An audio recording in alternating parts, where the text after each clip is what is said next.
قربانی کے حوالے سے اہم سوالات ہیں اور اہم مسائل ہیں جن کو آج ہم سنیں گے، اور ان کا جو ہے سننا اور یاد کرنا لازم ہے ہر کسی پر، کیونکہ ان کے یاد کرنے سے اور ان کے سننے سے اگر کوئی بندہ رہ جائے اور اسے یاد نہ کرے، ذہن میں نہ بٹھائے، تو اکثر مرتبہ ایسے ہوگا کہ ان کی قربانی نہیں ہوگی۔ تو میں نے یہ بہتر سمجھا کہ آج آپ کو اس حوالے سے گائیڈ لائن دی جائے کہ تاکہ آپ کی قربانی وہ صحیح طور پر ادا ہو سکے۔ سب سے پہلا مسئلہ تو یہ ہے کہ کیا گھر کے کسی ایک فرد کی طرف سے قربانی کر لینا کافی ہے؟ تو اب اس میں یہ دیکھیں گے کہ قربانی کے ایام میں گھر کے اندر جتنے افراد ہیں جو بالغ ہیں، ان میں اگر 10 بندے ہیں، 10 صاحب نصاب ہے، تو 10 پر جو ہے قربانی واجب ہوگی۔ یہ نہیں ہو سکتا کہ ایک کر لے اور باقی 9 سے جو ہے وہ قربانی ساقط ہو جائے، ایسا ہرگز نہیں ہے، بلکہ سب کے سب جو ہے اگر صاحب نصاب ہیں تو سب کے سب قربانی وہ دیں گے۔ اب یہ بھی مسئلہ ہے کہ اگر اتنے پیسے ہیں قربانی کے، وہ اللہ تعالیٰ کی راہ میں صدقہ کر دے تو کیا یہ شرم درست ہوگا؟ ہرگز ایسا نہیں ہے۔ قربانی کے دنوں میں اگر آپ صاحب نصاب ہے اور آپ کے پاس پیسے ہیں اور آپ ان پیسوں کو اگر اللہ کی راہ میں صدقہ دے دیتے ہیں تو آپ کی قربانی آپ سے نہ ساقط ہوگی، نہ ہی شریعت یہ اس بات کی اجازت دیتی ہے، بلکہ قربانی کرنا آپ پر لازم ہے، قربانی آپ کریں گے۔ اب جس پر قربانی واجب ہے، کیا اگر وہ کسی دوسرے فرد کی طرف سے وہ قربانی کر لے تو کیا اس سے جو ہے وہ جو اس پر قربانی واجب تھی وہ ساقط ہو جائے گی؟ ایسا بھی ہرگز نہیں ہے۔ جس پر قربانی واجب ہے وہ اپنی طرف سے کرے گا، پھر اگر کسی دوسری کی طرف سے دیتا ہے تو وہ دے سکتا ہے، لیکن اپنی طرف سے پہلے وہ دے گا، کیونکہ اس پر قربانی لازم ہے، کسی دوسرے پر تو نہیں ہے۔ اس لیے یہ بھی مسئلہ جو ہے آپ ذہن میں بٹھا کے رکھیں اور اس کو ضرور جو ہے یاد رکھیں۔ پھر قربانی کے شرکاء کے حوالے سے ایک سوال آتا ہے کہ اگر کوئی شریک کافر ہو تو اس کی شرکت کی وجہ سے کیا دوسروں کی قربانی ہوگی؟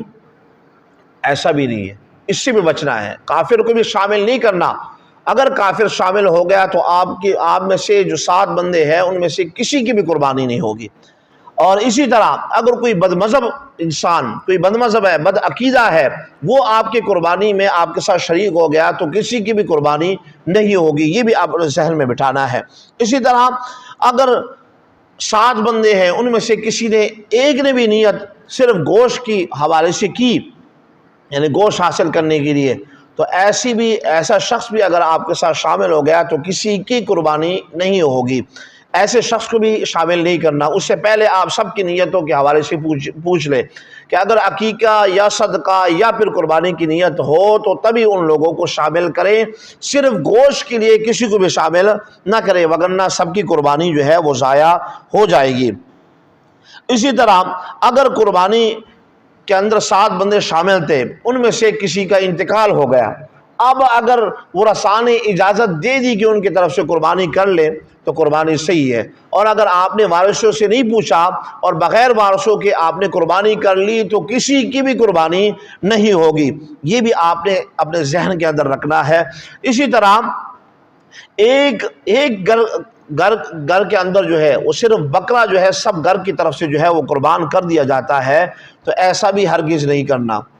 پورے گھر کی طرف سے ایک بکرا قربان نہ کیا جائے، بلکہ جس پر بھی قربانی واجب ہے وہ ہر بندہ اگر بکرا لینا ہے تو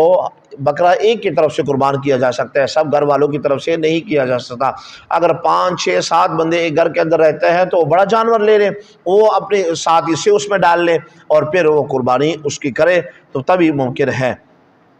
اسی طرح یہ بھی جو ہے مسئلہ آتا ہے کہ اگر گائے یا اونٹ کو 7 بندوں سے زیادہ جو ہے اس کے اندر لوگوں کو آپ نے شریک کیا تو کسی کی بھی قربانی نہیں ہوگی۔ 7 بندوں سے کم تو لوگ شامل ہو سکتے ہیں، لیکن 7 بندوں سے زیادہ جو ہے اس میں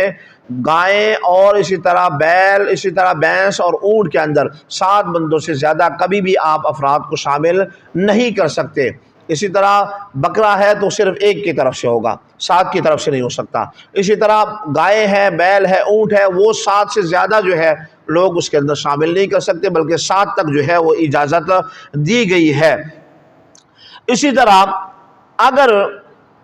کسی شخص کی پوری کمائی حرام کی ہو، وہ آپ کے ساتھ کسی گائے کے اندر وہ حصہ ڈال لیتا ہے، تو ایسے شخص کو بھی شامل آپ نے نہیں کرنا، کیونکہ یہ بھی جائز نہیں ہے۔ اسی طرح اگر کم لوگ شامل ہوئے، 5 بندے ہیں، 4 بندے ہیں، تو ان میں سے ہر کسی کا جو ہے وہ 7واں حصہ ضروری ہے۔ اگر آپ نے گائے جو ہے 70,000 کی لی ہے تو ہر بندہ جو ہے وہ اس پر لازم ہے کہ وہ پوری کی پوری قیمت اس کی ادا کرے، وگرنہ اگر پوری کی پوری قیمت کم کسی نے ادا کی اور کسی نے کہا کہ آپ چلو خیر ہے آپ کم دے دیں، تو ایسا ہرگز نہیں ہو سکتا، نہ ہی آپ کی قربانی کسی کی ہوگی۔ تو یہ ضروری مسائل تھے جو میں نے آپ کے سامنے بیان کیے۔ اس کے علاوہ اور بھی کافی مسائل ہیں، ہمیں یہ ذہن کے اندر بات بٹھا لینی چاہیے کہ جو چیز ہم پر واجب ہوتی ہے اس حوالے سے ہمیں مسائل جو ہے وہ ضرور سیکھنے چاہیے اور اس کی تعلیم حاصل کرنی چاہیے۔ للہ ہر بندہ جتنا وہ سمجھتا ہے کہ لوگوں کو کتنا معلوم ہوگا وہ اتنا بتا دیتا ہے، لیکن یہ ہر بندے پر لازم ہے کہ جس طرح نماز ہم پڑھتے ہیں وہ فرض ہے، نماز کے مسائل ہم سیکھتے ہیں، اسی طرح قربانی بھی اگر ہم پر واجب ہو جاتی ہے تو اس کے مسائل بھی ہم پر سیکھنا لازم ہے۔ تو جتنے بھی باتیں آپ نے سنی ہے ان کو اپنے ذہن کے اندر بٹھانا ہے، کہیں ایسا نہ ہو کہ آپ کی قربانی جو ہے وہ ضائع نہ ہو جائے، اس لیے ان مسائل کو ذہن کے اندر بٹھائیں، اور اگر کسی مسئلے کے حوالے سے آپ کو معلوم نہ ہو تو پھر بھی آپ مجھ سے رابطہ کر سکتے ہیں، مجھ سے آ کر پوچھ بھی سکتے ہیں۔ میں ہر وقت جو ہے آپ کے مسائل کے حوالے سے آپ کے لیے حاضر ہوں۔ آپ ضرور جو ہے دین کی طرف آئیں اور مسائل سیکھیں تاکہ آپ کے پیسے ضائع نہ ہو، صرف یہ نہ ہو کہ صرف گوشت آپ حاصل کر لیں اور آپ کو جو ہے پیسہ ضائع ہو جائے، آپ کی قربانی ہی ادا نہ ہو۔